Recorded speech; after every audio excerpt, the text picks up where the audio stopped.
Hello student, स्वागत है आपका गुरुजी स्टडी पॉइंट पे। आज देखिए हम बात करने वाले हैं क्लास 12 चैप्टर 1 जिसका है हिंदी यानी बुक के बारे में बात करेंगे, जो कि है गद्य खंड यानी कि लेखक के बारे में। सबसे पहले लेखक कहने का ये अर्थ है कि हम पहले जानेंगे यानी कि कविता लेखक के बारे में। इसके बाद हम जानेंगे कविता यानी कि जो कवि यानी कि कवि के बारे में जानेंगे। लेखक के पहले देखेंगे सबसे पहले। तो सबसे पहला है यानी कि बालकृष्ण भट्ट, जो कि बालकृष्ण भट्ट का सबसे पहले ललित निबंध है। बालकृष्ण भट्ट क्या ललित निबंध है, ठीक है। हम आज इस वीडियो में हम इसी के बारे में चर्चा करेंगे। तो इससे पहले हम कुछ आप लोगों को बताते हैं कि अगर आप इस चैनल पर नए हैं तो प्लीज़ हमारा सहायता कीजिए ताकि हम आगे बढ़ सकें और आप लोगों को भी आगे लेके जा सके। देखिए, आप हिंदी का वीडियो करना चाहते हैं तो प्लेलिस्ट वीडियो है, आप देख सकते हैं। जो भी आप हिंदी करना चाहते हैं, स्टूडेंट देख रहे हैं तो हिंदी का करना चाहते हैं, हिंदी का भी अपलोड है।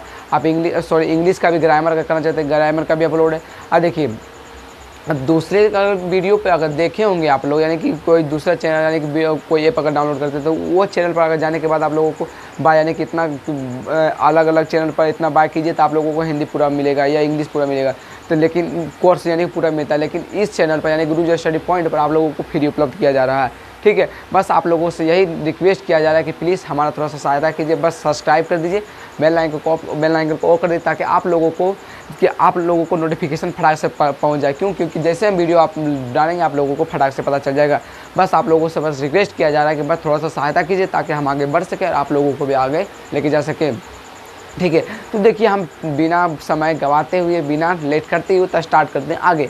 क्या है बालकृष्ण भट्ट क्या है बालकृष्ण भट्ट यानी कि लेखक है। बालकृष्ण भट्ट क्या है, लेखक, जो कि कुछ बताना चाहते हैं कहानी यानी कि कहानी। सबसे पहले हम ये जानेंगे कि उसका बालकृष्ण भट्ट का परिचय के बारे में, कि बालकृष्ण भट्ट कौन थे, उनका जन्म कहाँ हुआ, उनका जन्म मृत्यु कब हुआ, वो कौन कौन सा रचना लिखे, कौन कौन सा नाटक यानी कि क्या क्या लिखे। तो हम सबसे पहले उनके परिचय के बारे में जानेंगे कि कौन थे, जो कि इतना कुछ जाने, इतना कुछ बताया ताकि हम लोग यानी कि जाने यानी कि लिखें, और जो कि हम अभी पढ़ रहे हैं और आप लोगों को भी परिचय यानी कि उसके बारे में बता रहे हैं और आप लोग भी पढ़ेंगे और आप लोग भी अगर जानेंगे तो आप लोग भी किसी को बता सकते हैं। तो स्टार्ट करते हैं। बालकृष्ण भट्ट क्या है, बालकृष्ण भट्ट। देखिए, बालकृष्ण भट्ट इन्होंने लिखा है यानी कि देखिए ये लिखा गया निबंध है, लिखा गया ध्यानपूर्वक।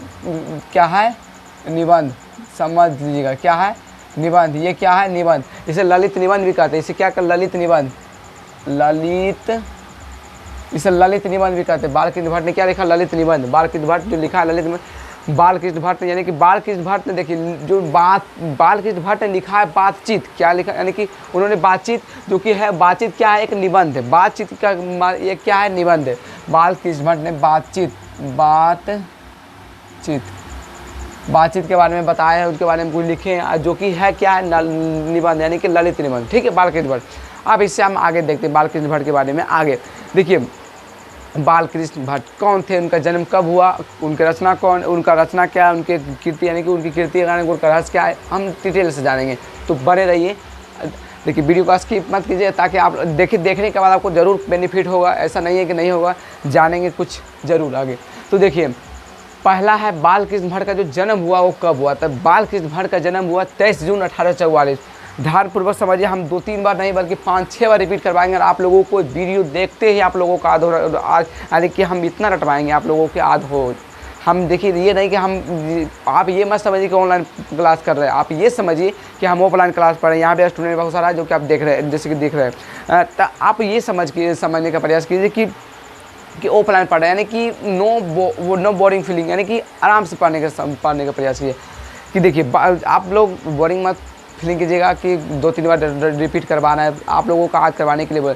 तब बालकृष्ण भट्ट का जन्म कब हुआ, 23 जून 1844 में। बालकृष्ण भट्ट का जो जन्म हुआ वो जन्म हुए हैं, यानी कि कब जन्म हुए उनका, 23 जून 1844। बालकृष्ण भट्ट का जन्म हुआ 23 जून 1844 में। बालकृष्ण भट्ट का जो जन्म हुआ वो कब हुआ, 23 जून 1844 में। बालकृष्ण भट्ट का जन्म कब हुआ, 23 जून 1844 में। अब देखिए, उससे आगे बढ़ते हैं। उनके जन्म के बारे में बात कर रहे हैं कि जिसका जन्म यानी कि बालकृष्ण भट्ट जी का जन्म हुए 23 जून 1844 में उनका जन्म हुए थे। और उनका मृत्यु का यानी कि निधन भी करते हैं, ठीक है। निधन यानी कि उनका मृत्यु यानी कि कब मरे थे, तो 20 जुलाई 1914 में उनका देहांत हो गया या मृत्यु हो गया या निधन हो गया, वह डेट कर गया। तो बालकृष्ण भट्ट का जो निधन हुआ यानी कि मृत्यु हुआ यानी निधन हुआ वो 20 जुलाई 1914 में। 20 जुलाई 1914 में बालकृष्ण भट्ट का जो मृत्यु हुआ 20 जुलाई 1914 में बालकृष्ण भट्ट का जो मृत्यु यानी कहने का यार, तो कि जो मर गए थे उस यानी किस समय मर गए थे यानी कि निधन हो गए थे उनका 20 जुलाई 1914 में उनका निधन हो गया। 20 जुलाई 1914 में उनका निधन हो गया था। 20 जुलाई कब हुए थे? 20 जुलाई 1914 में उनका निधन हो गया था। 20 जुलाई 1914 में उनका क्या हो गया था? निधन हो गया था। 20 जुलाई 1914 में उनका निधन हो गया था। जन्म कब हुआ था? जून 1844 में जन्म हुआ था। 20 जुलाई 1914 में उनका मृत्यु हो गया था। हो गया आज। अब आगे बढ़ते हैं। देखिए उसका निवास स्थान मतलब वो जहाँ रहते थे, निवास स्थान यानी कि जहाँ रहते थे। देखिए उनका जन्म तो पता चल गया, मृत्यु भी पता चल गया, जन्म मृत्यु। अब देखिए वो उनका निवास स्थान कहाँ निवास करते थे, कहाँ रहते थे, तो वो इलाहाबाद यानी कि उत्तर प्रदेश में रहते, यानी कि कहाँ रहते थे? इलाहाबाद यानी कि उत्तर प्रदेश में रहा करते थे। कौन? बालकृष्ण भट्ट। इलाहाबाद उत्तर प्रदेश। पूछे कि बालकृष्ण भट्ट का जन्म स्थान कहाँ? तो इलाहाबाद या उत्तर प्रदेश। अगर दे दो ऑप्शन में तो आप मार सकते हो इलाहाबाद या उत्तर प्रदेश। इलाहाबाद या उत्तर प्रदेश। बालकृष्ण भट्ट का जन्म स्थान इलाहाबाद या उत्तर प्रदेश। बालकृष्ण भट्ट का जन्म कहाँ? इलाहाबाद यानी उत्तर प्रदेश।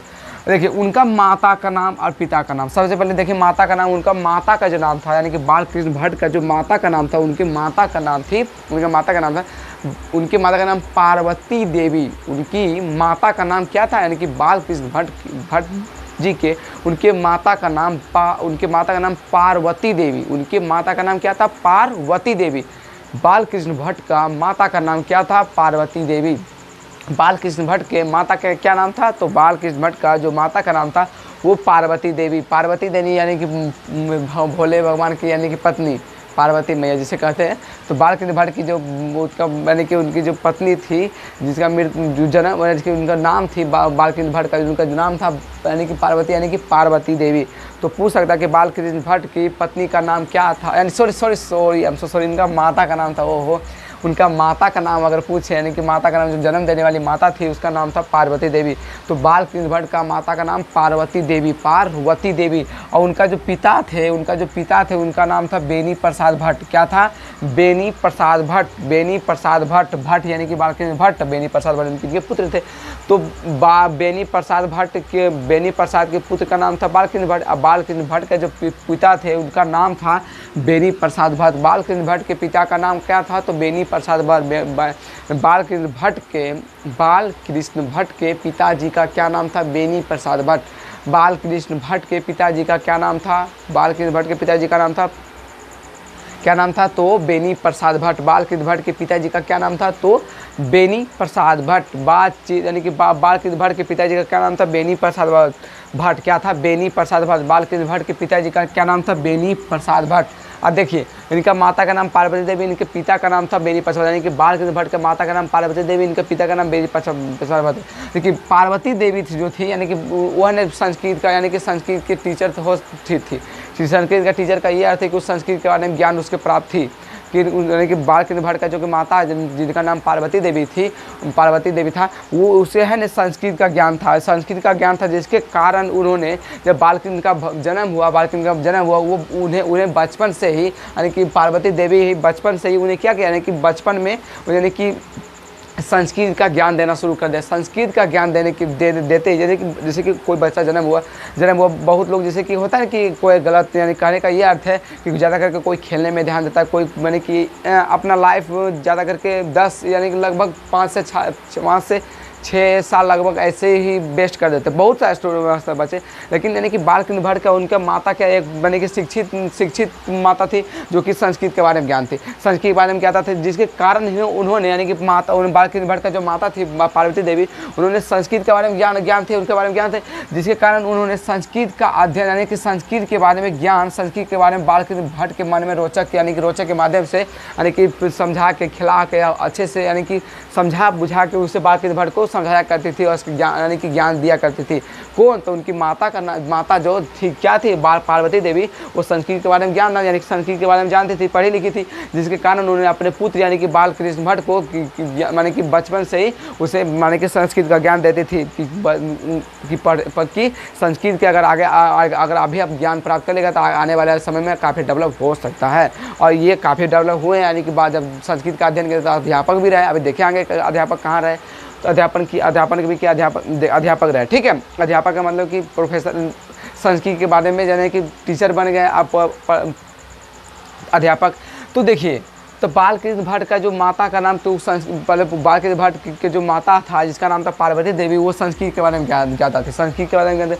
और उनका जो पिता था ना, पिता बेनी प्रसाद भट्ट, उनके पिता का नाम क्या था? बेनी प्रसाद भट्ट। जो बेनी प्रसाद भट्ट थे ये एक व्यापारी थे। व्यापारी का अर्थ समझे थे, व्यापारी बहुत तरह के व्यापारी होते हैं, बहुत तरह के व्यापार करने के लिए दूसरे देश जाते हैं, दूसरे यानी कि व्यापार कर, यानी कि अलग अलग शहर जाते हैं, अलग अलग यानी कि यहाँ से व्यापार करना, वहाँ जाना, वहाँ से व्यापार करना, यानी कि सामान इस स्थान से दूसरा स्थान लाना, कि बहुत चीज़ का व्यापार होता है। आप लोग व्यापार के बारे में जानते होंगे व्यापारी। तो इनके जो पिता थे, इनका पिता कहने का ये थे, मैंने बालकृष्ण भट्ट का जो पिता थे, कौन? बेनी प्रसाद भट्ट। एक क्या थे? एक व्यापारी थे। यानी क्या थे? एक व्यापारी थे। किसान मत समझ लीजिएगा, क्या था? व्यापारी था। व्यापारी के लिए ये दूसरे देश जाते थे, यानी कि दूसरे शहर जाते थे, लेन देन यानी कि किया करते थे। इनका जो बालकृष्ण भट्ट का जो पिता था जिसका नाम था बेनी प्रसाद भट्ट, वो एक व्यापारी थे। ध्यानपूर्वक, बेनी प्रसाद एक व्यापारी थे जो किसके पिताजी थे? तो बालकृष्ण भट्ट के। अब बालकृष्ण भट्ट के माता का नाम था पार्वती देवी। हम उम्मीद करते हैं कि इतना आप लोगों को समझ में आ गया होगा। देखिए, एक दो बार भी अगर, जैसे कि देखिए, कोई वीडियो अगर एक बार में समझना है तो एक बार नहीं बल्कि 2 बार देखिए, तो है आप लोगों को काफ़ी सहायता मिलेगा। ठीक है, अगर एक बार में समझ, 2 बार तो तीसरा बार। अरे मूवी तो आप लोग देखे होंगे, मूवी अगर एक बार देखते तो कैसे समझ आता है? वो आप रोचक के अनुसार आप समझते होंगे, तो उसी तरह इसे भी समझने का प्रयास कीजिए। इसमें क्या है? इसमें भी सेम वही है। एक बार ना समझ, 2 बार देखिए, 2 बार ना 3 बार देखिए। ऐसा नहीं बोलते कि आप लोग मूवी नहीं देखिए, बस इसे यानी कि वीडियो भी देखिए। अरे कभी कभी यानी कि बोरिंग कभी कभी लगने लगता है, पढ़ने ज़्यादा समय बैठे तो कभी कभी सॉन्ग सुन लीजिए, कभी कभी मूवी देख लीजिए। और लिमिट के अनुसार देखा जाता है। कोई भी अगर लिमिट से अगर ज़्यादा हो जाए तो आप अपना लक्ष्य से एक कदम पीछे हट गए, समझे? लक्ष्य का ये अर्थ होता है कि आप समय का ज़्यादा व्यर्थ मत कीजिए। कहने का ये अर्थ है कि आप ज़्यादा समय ध्यान देना है तो पढ़ाई के ऊपर दीजिए। क्योंकि मेरा माइंड जो है, मेरा माइंड, ये देखिए थोड़ा सा हट रहे हैं, मेरा माइंड या आपका माइंड, कहने का अर्थ है कि जो मनुष्य का जो माइंड है ना, किसी का भी माइंड है, जिस चीज़ को ज़्यादा देखता है, जिस चीज़ को ज़्यादा सुनता है, जिस चीज़ को ज़्यादा यानी कि इसके बारे में ज़्यादा जानता है ना, माइंड हमेशा उसी की ओर इशारा करता है। क्या? मान लीजिए कि दिन भर में, मान लीजिए 24 घंटा में अगर आप 5 घंटा, या मान लीजिए कि 3 घंटा ही एक जगह अगर मूवी कहीं देखे, एक जगह मूवी देखे 3 घंटा लगातार, एक स्थान पर 3 जगह मूवी देखे लगातार, आपका माइंड, ध्यानपूर्वक समझिएगा, आपका माइंड हमेशा 3 घंटा की ओर इशारा करेगा। क्यों? कि हाँ, मूवी में ये चला था, ये नहीं मूवी में यानी दूसरा भी काम किए थे, लेकिन वो रोचक के अनुसार करना हुआ। यानी कि माइंड हमारा यही करता है कि जिस चीज़ को अगर ज़्यादा हम फोकस करते हैं, ज़्यादा समझते, ज़्यादा समझने का प्रयास करते हैं, यानी कि ज़्यादा समय उसके पीछे देते हैं, तो हमारा माइंड उसी की ओर एक्टिव होता है, उसी की ओर बढ़ता है। अब उसी की ओर बढ़ता है। अगर हम कोई गंदी चीज़ देखें, यानी कि कोई भी गंदा गाली देते हैं या कोई गंदा चीज़ देखते हैं, गंदा चीज़ बोलते हैं, तो हमारा माइंड अगर 1 बार नहीं 2 बार या 3 बार रिपीट करता है तो हमारा माइंड में बार बार आते रहता है। कारण क्या? तो अगर हम मोबाइल चलाते हैं तो हम मोबाइल में अगर जैसे अच्छे चीज़ देखेंगे, अच्छे वीडियो देखेंगे, तो हमारे माइंड में अच्छा दिमाग है, अरे हमारे माइंड में अच्छे ख्याल आएगा, अच्छा दिमाग है, अच्छा ही बात आएंगे। अगर हम मोबाइल में बहुत गलत यानी गंदा वीडियो भी देख सकते, अच्छा वीडियो भी देख सकते, तो हमारे माइंड में अच्छा यानी कि गंदा विचार भी आ सकता है, अच्छे विचार आ सकता है। तो डिपेंड किस पे करता है? डिपेंड आप पे करता है। डिपेंड आप पे करता है कि आप लोगों को किस मार्ग पे चलना है, सही यानी कि सही मार्ग पे चलना है कि गलत मार्ग। अगर सही मार्ग पे चलिएगा, भले ही कठिन, आपको पता होगा कि देखिए भगवान श्री कृष्ण ने कहा था कि सच्चाई का मार्ग कठिन है, सच्चाई का मार्ग बहुत कठिन है। सच्चाई का मार्ग पर वही चल सकता है जो कि दृढ़ है और अपनी उम्मीद से यानी कि अपने लक्ष्य की ओर जो अपने यानी कि प्रयास करने का जो पूरा मर्यादा यानी कि पूरा कोशिश करता है, वही अपने लक्ष्य की ओर बढ़ जाता है। और जो बीच रास्ता से अटक यानी कि बहुत लोग हार जो मान जाता है, वह ने अपने लक्ष्य से पीछे हट जाता है। कारण क्या है कि अपना जो कोशिश था वो कमी रह जाता है, जिसके कारण अपने लक्ष्य की ओर बढ़ नहीं पाते। कारण यही है कि बहुत लोगों का मोबाइल के चक्कर में बर्बाद है, कोई लड़की के चक्कर में बर्बाद है और कोई वगैरह के चक्कर में बर्बाद है। तो आप लोगों से मैं यही रिक्वेस्ट करना चाहता हूँ कि देखिए फोकस कीजिए पढ़ाई पर, क्योंकि लाइफ हमेशा ये नहीं देखता कि आप कितना खेलते हैं, कितना आपके कितना मोबाइल देखते हैं, कितना मूवी देखते हैं, कितना हैंडसम आप लगते हैं। आप जब भी आपका जो देखता है यानी कि आपका जो लाइफ है ना, सिर्फ डिपेंड करता है आपके फोकस पर कि आप क्या कर रहे हैं, समझे, आपका कर्म पर। जो आप करिएगा आप वही आपको आने वाला समय में मिलेगा। मैं बस इतना ही कहना चाहता हूँ, ठीक है। ये थोड़ा सा देखिए बीच बीच में है ना रोमांटिक यानी कि मोटिवेशन भी आप लोगों को बताना चाहता हूँ, ताकि आप लोगों को पढ़ते समय पढ़ते समय बोरिंग फीलिंग ना हो, मैं यही चाहता हूँ। और आप लोग में जब बताता हूँ मुझे भी एनर्जी मिलता है। एनर्जी कहने का ये अर्थ है कि मुझे भी अच्छा लगता है, मुझे भी लगता है कि हमें भी पढ़ना चाहिए। देखिए मैं भी आप लोगों की तरह स्टूडेंट हूँ, मैं भी कोई बड़े टीचर नहीं हूँ, मैं आपका भाई की तरह हूँ। मैं आपका कोई अगर मान लीजिए छोटा है तो आप टीचर ही मान सकते हैं, आई नो प्रॉब्लम। देखिए मैं ये कहना चाहता हूँ कि आप मेरा भाई की तरह, हमें मेरा अपना भाई की तरह समझिए, मैं भी आपका भाई की तरह समझता हूँ। ये नहीं कोई मैं बड़े टीचर बनेंगे आप लोगों को पढ़ाया, मैं पढ़ाता नहीं बल्कि आप लोगों को सिखाता हूँ। ध्यानपूर्वक लगे, कोई भी आपका जो भी टीचर है आप लोगों को आप लोगों को पढ़ाता नहीं है, पढ़ाता नहीं, आप लोगों को सिखाता है, मार्ग पर चलने के लिए सिखाता है कि ये मार्ग पर चलो तो आप लोगों को सही रास्ता मिलेगा। आप लोगों को मार्ग हम दिखा सकते हैं, आप लोगों को मार्ग हम दिखा सकते हैं। मार्ग आप खुद चलना होगा, यानी कि मार्ग पे आप लोगों को खुद चलना होगा। हम सिर्फ मार्ग दिखा सकते हैं, चलना आपको है। हमें भी कोई गुरु ने मार्ग दिखाया, चलना हमें है। वो गुरु खुद नहीं चल सकता मेरे मार्ग पर, क्योंकि मेरा लक्ष्य मुझे खुद ही प्राप्त करना होगा। यानी कि मेरे रास्ते पर कोई दूसरे आकर नहीं रास्ता पार कर सकता, क्योंकि मेरा मंजिल मुझे खुद प्राप्त करना होगा। अगर कोई बिना यानी कि बिना मेहनत का जो कोई अगर हासिल कोई कर लेता है कोई मंजिल, तो वो ज़्यादा नहीं टिकता नहीं है। देखते होंगे बहुत सा होता होगा, जैसे कि मान लीजिए कोई नौकरी लगता है, कोई भी सर्विस लगता है, तो बहुत लोग क्या होता है घूस दे देता है। घूस देने के बाद अगर बीच में चेकिंग कभी आता है, चेकिंग करने का अर्थ है बीच में सरकार के द्वारा कुछ चेकिंग यानी डेवलप यानी अपडेट किया जाता है, तो बहुत लोग पकड़ा जाता है, जिसके कारण छटा जाता है। कारण क्या, जो ओरिजिनल है, जिसका ओरिजिनल पासपोर्ट है, जिसका ओरिजिनल यानी कि सब पूरा डॉक्यूमेंट्स है, तो वो तो नहीं छटा सकता, क्योंकि वो अपना मेहनत से आया, पूरा प्राप्त करके आया, यानी कि उत्तम मंजिल पर। और जो घूस दे के आया, घूस करने का ये मतलब कि देता है समझ रहे घूस, और डुप्लीकेट पासपोर्ट यानी कि डुप्लीकेट वगैरह वगैरह, यानी कि जो भी बना के आया डॉक्यूमेंट्स, तो उसके कारण वो बीच में छटा सकता है। तो आप है ना मेहनत करके प्राप्त कीजिए। मैं बस यही कहना चाहता हूँ कि आप मेहनत इतना कीजिए कि सफलता आपको पीछे ना धकेल दे, बल्कि सफलता से आप आगे बढ़ जाए, लेकिन सफलता आपको पीछे ना रह जाए। बस मैं यही कहना चाहता हूँ। अब देखिए बालकृष्ण भट्ट के बारे में बात करें तो देखिए बीच में बता देते, ठीक है, आप लोग बुरा मत मानिएगा, ठीक है, तो बीच में बताना भी चाहिए तो ताकि आप लोगों को ज़्यादा बोरिंग फीलिंग ना हो। तो देखिए बालकृष्ण भट्ट का जन्म हुआ 23 जून 1844 में, उनका मृत्यु हुआ था 20 जुलाई 1914 में, ठीक है। और उनका निवास स्थान था इलाहाबाद उत्तर प्रदेश में। उनका माता का नाम पार्वती देवी, उनका पिता का नाम था बेनी प्रसाद भट्ट, ठीक है। और वो देखिए उनको शिक्षा का प्रारंभ मतलब कि देखिए शिक्षा का माता यानी कि बचपन में उनका माता तो शिक्षा तो ग्रहण करवाते थे, यानी कि करने का ये अर्थ है कि बचपन से कुछ शिक्षा यानी कि संस्कृत के बारे में उनका माता ज्ञान उसको देते थे। लेकिन देखिए उन्होंने तो स्कूल से तो जाना है, उसको पढ़ेगा ही ना। तो 1867 में कब 1867 में परिया के मिशन स्कूल में एंट्रेंस की परीक्षा दी। तो पूछ सकता है कि बालकृष्ण भट्ट ने परिया के मिशन स्कूल में एंट्रेंस की परीक्षा कब दी, तो आप लोग बताइएगा कि 1867 में दिया था। कब दिए थे, तो 1867 में। कब दिए थे, तो 1867 में दिए। परिया के मिशन स्कूल में कौन सा एंट्रेंस की परीक्षा दी, कब दिए थे, तो 1867 में परिया के मिशन स्कूल में एंट्रेंस की परीक्षा। 1867 में कौन सा मिशन स्कूल में, तो एंट्रेंस के मिशन स्कूल में कौन सा परीक्षा दिए, एंट्रेंस की परीक्षा दी। कौन सा परीक्षा दी, एंट्रेंस की परीक्षा दी। कौन सा, परिया के मिशन स्कूल में, स्कूल का नाम है परिया के मिशन स्कूल में कौन सा परीक्षा, तो एंट्रेंस की परीक्षा दी। कब दिए थे, तो 1867 में। देखिए लगता होगा कि इतना तो आता नहीं, देखिए अब क्या कीजिएगा, थोड़ा सा मेहनत करना होगा। बिना मेहनत कर लेके कुछ, बिना मेहनत किए आप लोगों को कुछ प्राप्त नहीं होगा, समझे। चाहे कोई भी ना होता है, किसी को जल्दी रास्ता मिल जाए, किसी को जल्दी या किसी को देर से रास्ता मिले, लेकिन रास्ता सभी को मिलता है। बस अपने रास्ता को मत छोड़िएगा, बस थोड़ा सा मेहनत ही लगेगा, मेहनत करना होगा, क्योंकि मेहनत ही आप लोगों को है ना सही दिशा की ओर ले जाएगा। और जैसे जैसे आप आगे बढ़ते जाएगा, आपका नया रास्ता मार्ग की ओर यानी अपनी सफलता का मार्ग खुलते जाएगा।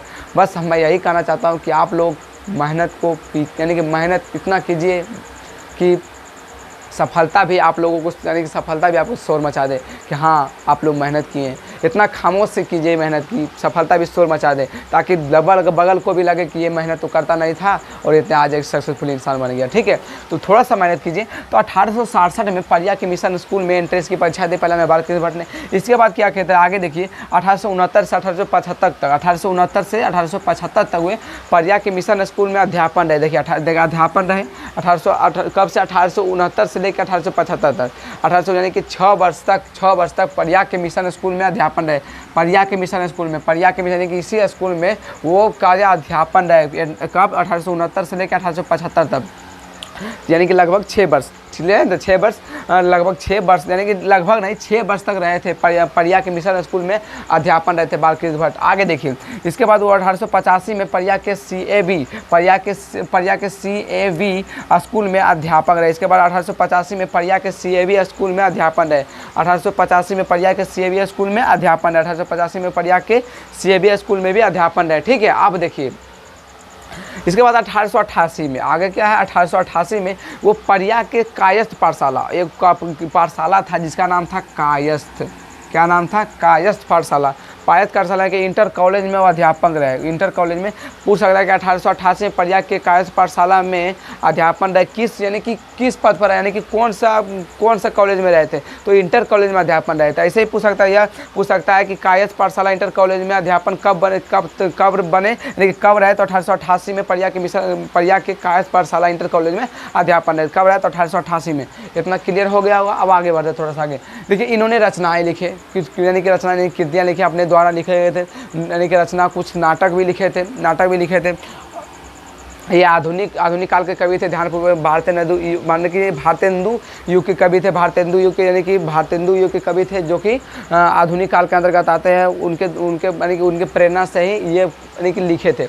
अब देखिए रचना, यानी कि रचना इनका क्या क्या है, तो पहला है बालकृष्ण भट्ट का जो रचना है रास कथा, माने कि इनमें से देखिए जो मेन पॉइंट था वैसे लिखिए। एक दो और भी होगा, ऐसा नहीं है कि और भी रचना नहीं है बालकृष्ण भट्ट का, बहुत सारा रचना है। मैंने जो जैसे कि एग्जाम में अधिकतर बार देखे थे ज़्यादा करके यही इस समय पूछता है, इसलिए समझने का प्रयास कीजिए। रचना देखिए, रचना रहस्य कथा, पहला क्या रचना बालकृष्ण भट्ट का रहस्य कथा यानी कि रहस्य का कथा।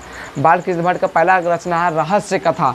दूसरा है नूतन ब्रह्मचारी, दूसरा है नूतन ब्रह्मचारी, दूसरा क्या है नूतन ब्रह्मचारी, पहला रहस्य कथा, दूसरा नूतन ब्रह्मचारी, तीसरा है 100 अजान एक सुजान, पहला रहस्य कथा, दूसरा नूतन ब्रह्मचारी, तीसरा है 100 अजान एक सुजान, ठीक है। आगे देखिए गुप्त बेरी, आगे क्या है गुप्त बेरी, इसके बाद क्या है रसातल यात्रा, क्या है रसातल यात्रा। इसके बाद क्या है उचित दक्षिणा, उसके बाद क्या है उचित दक्षिणा, इसके बाद क्या है हमारी घड़ी, हमारी घड़ी में क्या है सद्भाव का अभाव, और भी आदि यानी कि और भी हो सकता है, ऐसा नहीं। ये सब क्या है रचना है, ये सब प्रमुख रचना है, इसे याद कर लीजिए, ठीक है, याद कर लीजिए। अब स्क्रीनशॉट ले दीजिए या आप ऐसे बोर्ड से उतार लीजिए, ठीक है, स्क्रीनशॉट चाहे तो ले सकते हैं।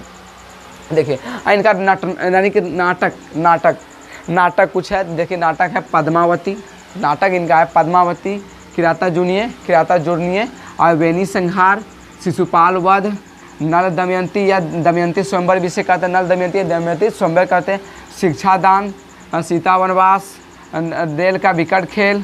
आगे देखिए एक रोगी और एक वैध, नीचे थोड़ा सा नहीं दिख रहा होगा, एक रोगी है एक वैध है, ठीक है। इसके बाद बाल विवाह विकट खेल, ये सब किनके बालकृष्ण भट्ट के द्वारा रचना। देखिए रचना जिसकी याद कीजिएगा, आपके बुक में भी होगा। अब किसी पर अगर हो सकता है कि आप लोगों के पास बुक नहीं है तो उतार लीजिए, ठीक है। आप लोगों को थोड़ा सा देखिए कैमरा थोड़ा सा नीचे कर, ताकि जो नीचे लिखा हुआ आप लोगों को समझ में आ जाए। 1 मिनट, ठीक है।